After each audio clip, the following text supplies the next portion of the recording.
quién es Jesucristo. Bueno, se lo voy a decir lo más claro y didáctico posible. Jesús no fue cualquier hombre. Sabemos y hemos aprendido durante el transcurso de la vida que Jesucristo no fue cualquier persona.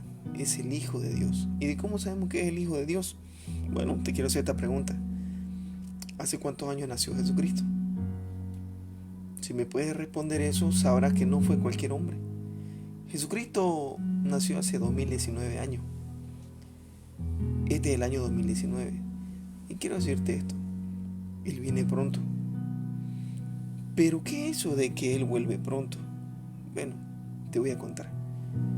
Todo comenzó cuando Jesucristo dio su vida por ti. Su palabra dice que Él dio la vida por cada uno de nosotros.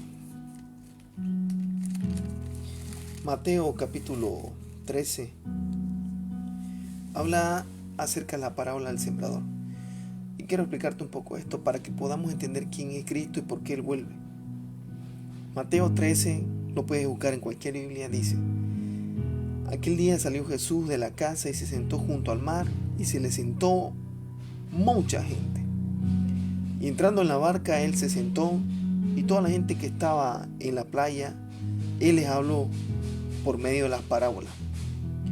Y aquí que le dijo una parábola que dice: he aquí el sembrador salió a sembrar, y mientras sembraba, parte de la semilla cayó junto al camino, y vinieron las aves y la comieron. Parte cayó en pedregales, donde no había mucha tierra, y brotó pronto, porque no tenía profundidad de tierra. Pero salido el sol se quemó, porque no tenía raíz, se secó. Y parte de la semilla cayó entre los espinos, y los espinos crecieron y la ahogaron. Pero parte cayó en buena tierra, y dio buen fruto, cual a 100, cual a 60 y cual a 30 por uno. Que el que tiene oído para oír, oiga lo que dice la palabra. El Señor Jesucristo nos hablaba por medio de parábolas, porque así lo mandaba los profetas. Mandaba a que se le hable a la gente por parábolas. Pero el Señor Jesucristo dijo que también a nosotros se nos iba a dar el entendimiento de esa palabra. Yo por muchos años la escuché, esta parábola del sembrador, pero nunca la entendí. El mismo Señor Jesucristo en el versículo 13 del capítulo 18 responde: oí pues vosotros la parábola del sembrador. Cuando alguno oye la palabra del reino y no la entiende, viene el malo y la arrebata lo que fue sembrado en su corazón. Este es el que fue sembrado en pedregales. Este es el que oye la palabra y al momento la recibe con gozo, pero no tiene raíz en sí, sino que es de corta duración. Pues al venir la aflicción y las persecuciones por causa de la palabra, luego tropieza.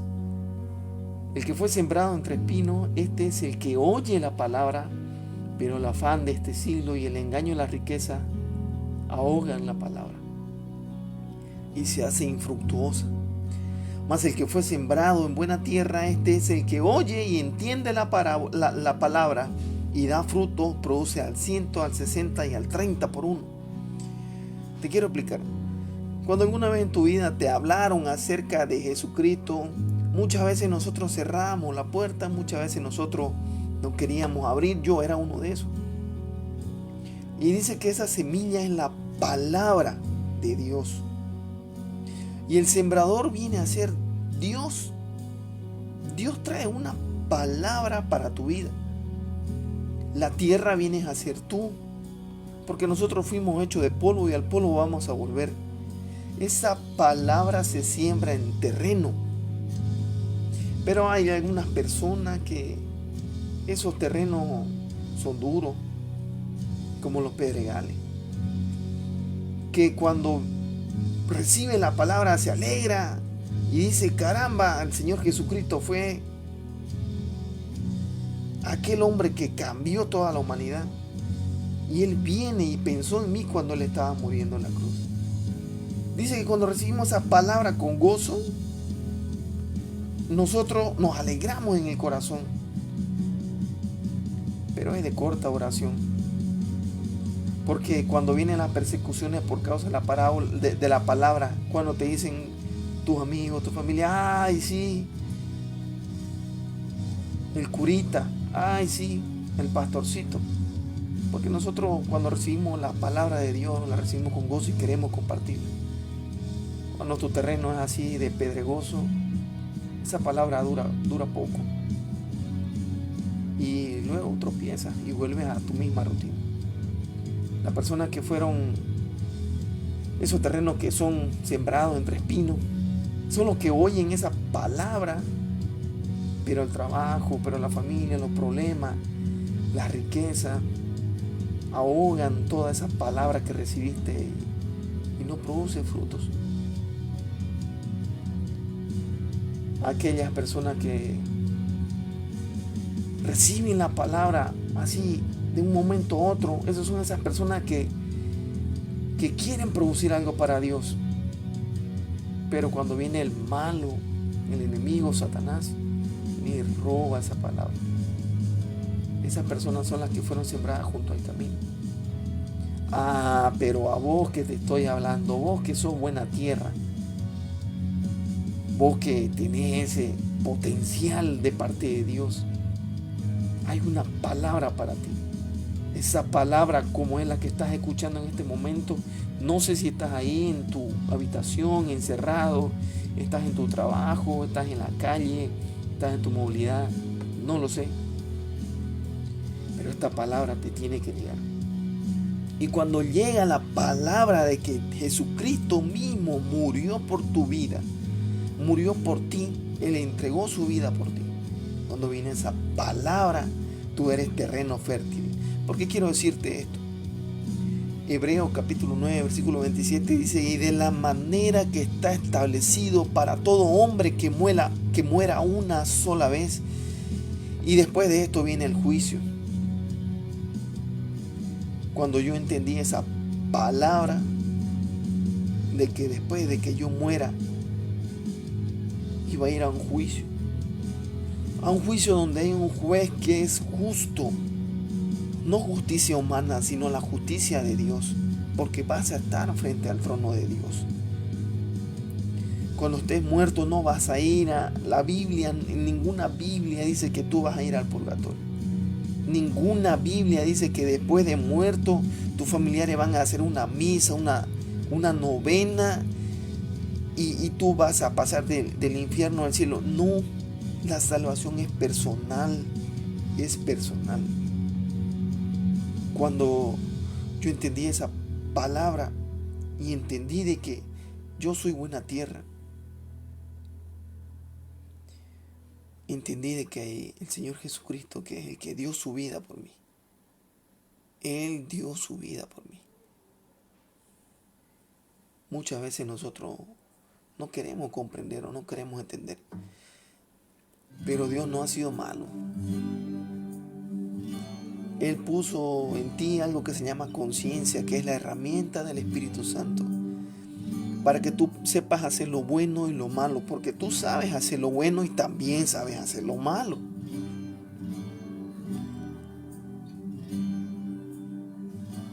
Dice que no hay nadie quien pueda estar delante del trono de Dios y pueda mentir.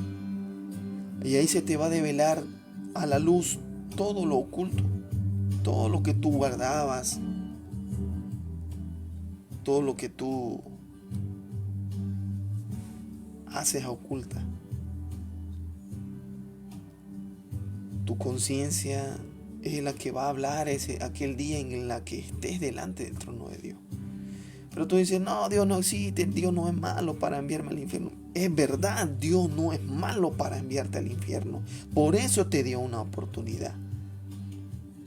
Y la oportunidad se llama Jesucristo, porque la palabra dice que nadie viene al Padre si no es por medio de mí, dice el Señor Jesucristo. Romanos 3:23 dice: por cuantos todos pecaron y están destituidos de la gloria de Dios. Y pecar es hacer lo malo. Y todos hacemos lo malo cada día. Pero entonces, ¿cómo podemos ser salvos? Por medio de Jesucristo. Por medio de Jesucristo. Juan 3:16 Dice que de tal manera amó Dios al mundo que ha dado a su único Hijo para que todo en aquel que en Él crea no se pierda, mas tenga vida eterna. Ese día que tú estés delante del trono de Dios, desnudo, y tu conciencia muestre todo lo que tú has hecho durante toda el regalo más grande que Dios te dio, la vida. Y se muestra ahí de que tú desperdiciaste tu vida haciendo cosas malas. Ese día será terrible para ti. Me imagino cuánto dolor te causará ese momento.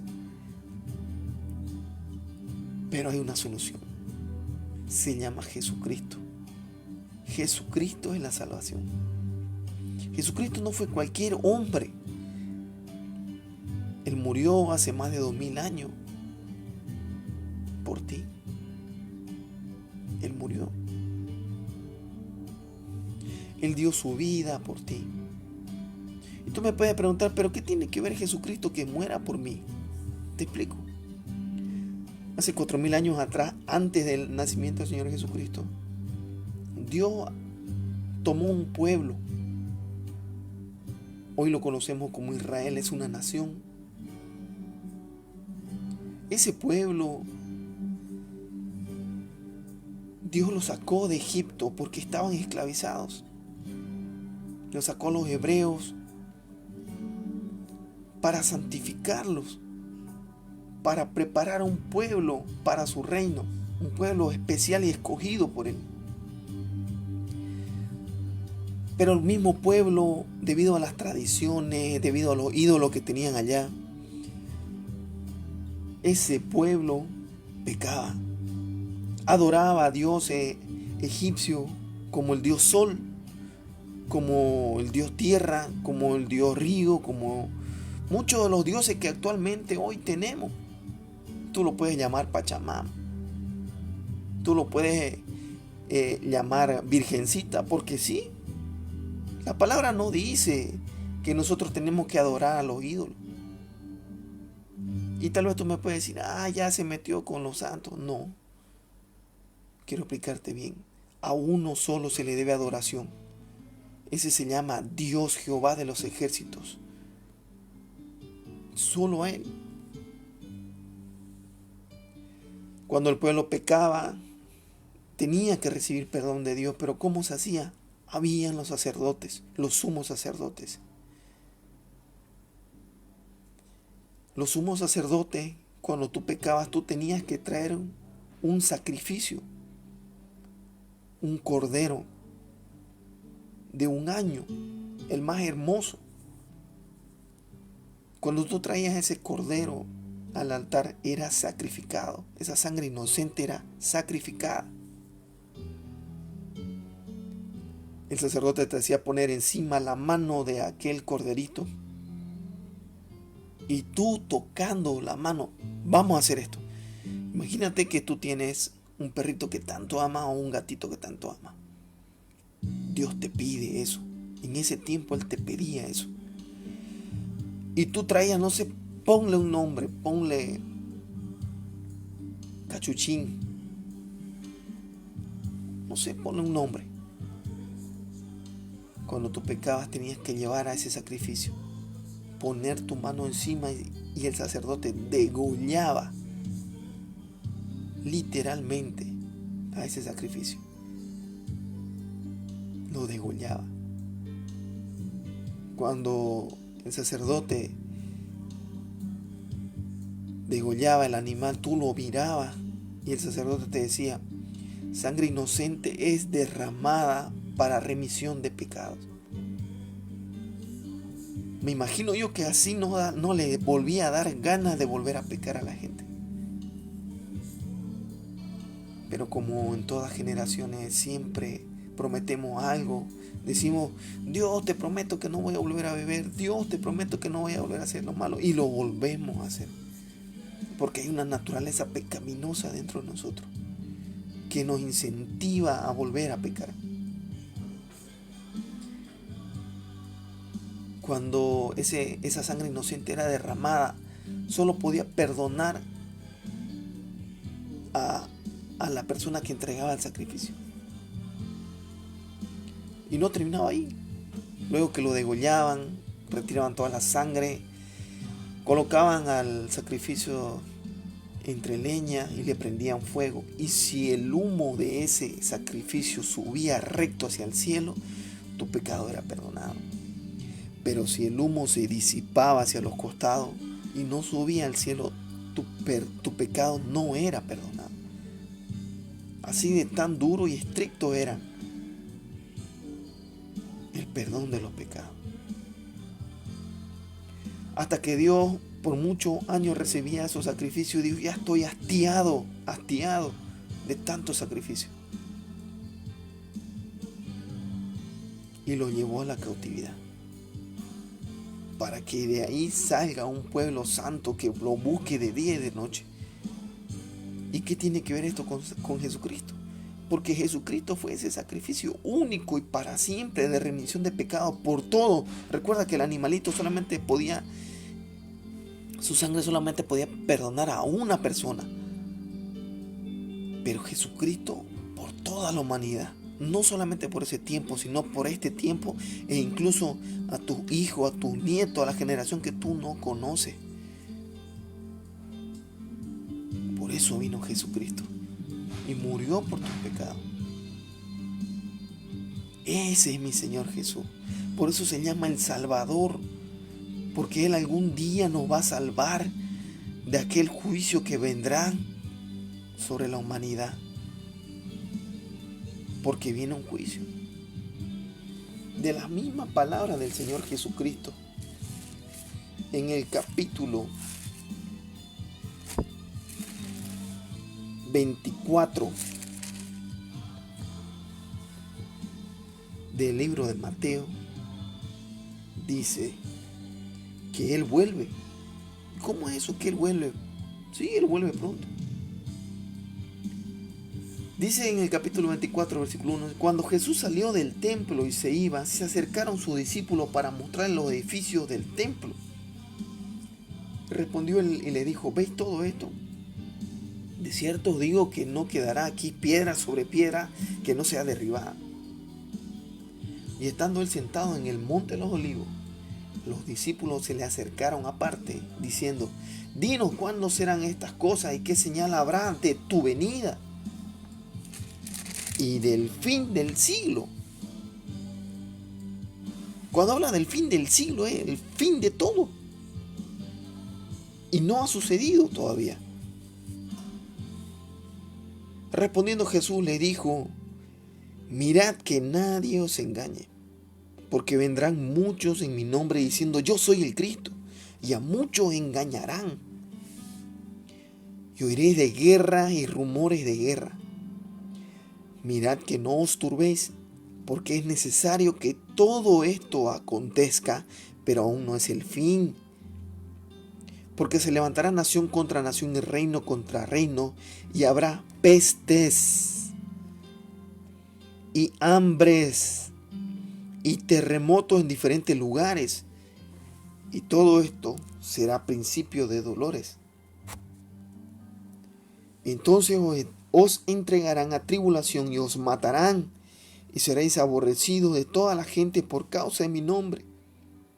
Muchos tropezarán, y entonces se entregarán unos a otros, y unos a otros se aborrecerán.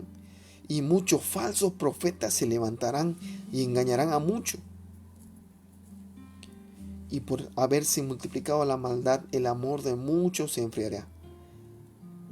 Mas el que persevere hasta el fin, éste será salvo. Mas el que persevere hasta el fin, éste será salvo.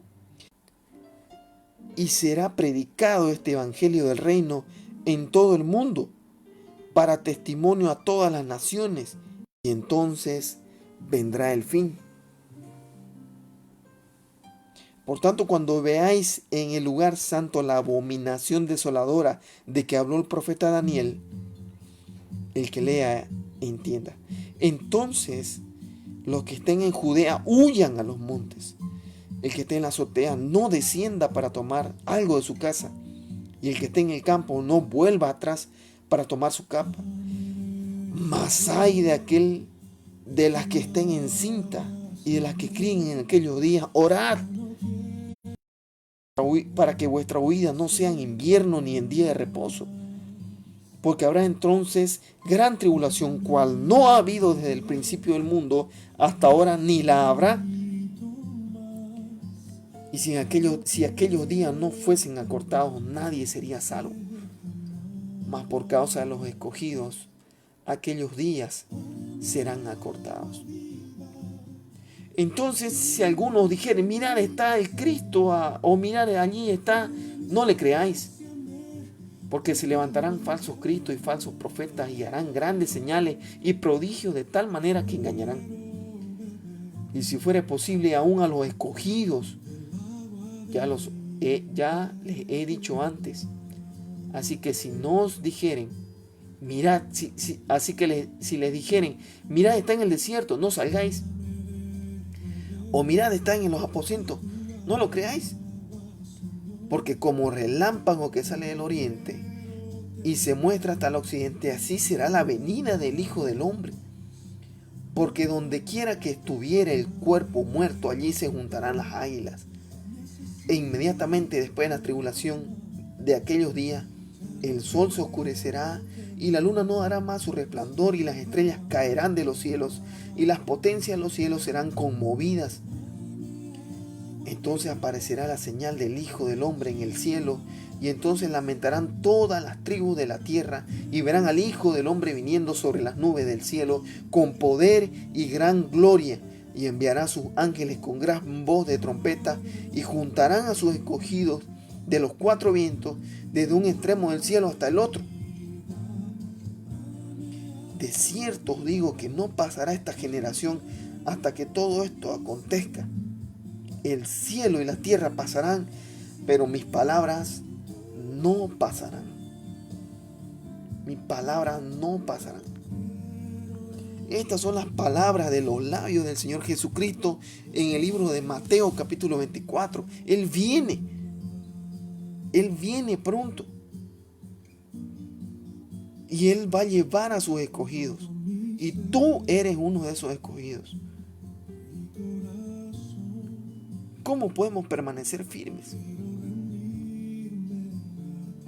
El Señor Jesucristo dio la clave en Mateo capítulo 25, versículo 1 en adelante, y dice: entonces el reino de los cielos será semejante a 10 vírgenes que tomando sus lámparas salieron a recibir al esposo. Las vírgenes son cada uno de nosotros. Las lámparas son nuestros cuerpos. Y salir a recibir al esposo es, Él viene, el Señor Jesucristo viene, porque la novia es la iglesia. Y parece un poco duro de escuchar esto para los varones, pero en realidad Él viene. Porque hay un pacto entre la iglesia de Dios y Jesucristo. El versículo 2 del capítulo 25 dice: 5 de ellas eran prudentes y 5 insensatas. Las insensatas, tomando sus lámparas, no tomaron consigo el aceite. El aceite es el Espíritu Santo. Mas las prudentes tomaron el aceite en su vasija y juntamente con sus lámparas, y tardándose el esposo, cabecearon todas y se durmieron. Y a la medianoche se oyó un clamor: aquí viene el esposo, salid a recibirle. Entonces todas aquellas vírgenes se levantaron y arreglaron sus lámparas, y las insensatas dijeron a las prudentes: danos de vuestro aceite. No se puede dar el Espíritu Santo. No se puede dar el Espíritu Santo. Las insensatas dijeron: danos de vuestro aceite, porque nuestras lámparas se apagan. Mas las prudentes respondieron diciendo: para que no nos falte a nosotras y a vosotras, id más bien a los que venden, comprad vosotras mismas. Pero mientras ellas iban a comprar, vino el esposo. Y las que estaban preparadas entraron con él a las bodas, y se cerró la puerta. Después vinieron también las otras vírgenes diciendo: Señor, Señor, ábrenos. Mas él respondiendo: de cierto os digo que no os conozco. Velad, pues, porque no sabéis ni el día ni la hora en que ha de venir el Señor Jesucristo. Nadie sabe ni el día ni la hora. Nadie sabe. Pero el Señor Jesucristo, como lo hablé anteriormente, Él nos enseñó cuándo van a ser las señales ante el fin. Terremotos, pestes, hambres, guerras, rumores de guerras. Si te suena algo esto, es tiempo de que te entregues al Señor Jesucristo, porque Él viene por ti. Él viene por ti. Él viene a darte una promesa de vida eterna. Vida eterna, no muerte eterna. Porque si eres encontrado culpable, ¿cómo serás tú redimido si no aceptaste a Jesús como tu Señor y tu Salvador? Dios no es malo. Dios es justo. Y cuando estés delante de su trono, desnudo, y que tu conciencia hable de todo aquello malo que tú has decidido hacer, ¿quién podrá salvarte? En medio del juicio, ¿quién podrá salvarte? El dictamen de Dios es bien claro. Dios no es malo, Dios no es injusto. Él es juez justo, dice la palabra del Señor. Y un juez no puede declarar libre a alguien que verdaderamente tiene el derecho de ser culpable. Pero también ese juez te da una oportunidad. Y Él te dice: abogado tenemos para con nosotros. Es Jesucristo el único abogado, aquel que nos podrá defender en ese día. Solo el Señor Jesús. Solo el Señor Jesús. Él te va a defender ese día. Y Él te hará libre solamente aceptándolo a Él como su Señor y Salvador personal. Hoy te invito a que tú reflexiones en esta palabra. Que aceptes a Jesús, porque la salvación Él la da gratis. Él no te va a cobrar. Es gratis. Hoy te pido que, entendiendo esta palabra, inclines tu rostro y ores y repitas esta palabra después de mí. No importa si tú estás manejando, para un momento. Si tú estás en casa haciendo afanes, cocinando, no sé en qué momento estarás, o estás en el teléfono, para un momento y repite estas palabras después de mí. Señor Jesús, te pido perdón por todos mis pecados. Entiendo que tú eres el único y suficiente Salvador. Te acepto, Señor Jesús. Gracias, Padre, por lo que haces. Te pido que me perdones por todos mis pecados, por cada uno de ellos, Señor. Perdóname. Y te acepto como único y suficiente Salvador, Señor Jesucristo. Escribe mi nombre en el libro de la vida. Y revíteme con la presencia del Espíritu Santo para que me enseñe cuáles son los pasos siguientes. Gracias, Dios mío, por la oportunidad de darme la salvación a través de tu Hijo amado, Señor Jesucristo. Gracias. Todo esto te lo pido en el nombre del Señor Jesucristo. Amén y amén. Si tú hiciste esta oración, te felicito porque no me has aceptado a mí, sino has aceptado a nuestro Señor Jesús como único y suficiente Salvador personal. Te felicito. Bienvenido al reino de los cielos. Que el Señor te bendiga y te siga dando fuerza, ánimo, y búscalo, congrégate. Ve y busca un pastor, ve y lee tu Biblia, busca una persona que en algún momento te habló de Dios y hoy te viene a memoria quién es esa persona. Ve y búscala, llámala y dile que aceptaste a Jesús y que quieres seguir los siguientes pasos. Que el Señor te bendiga. Amén.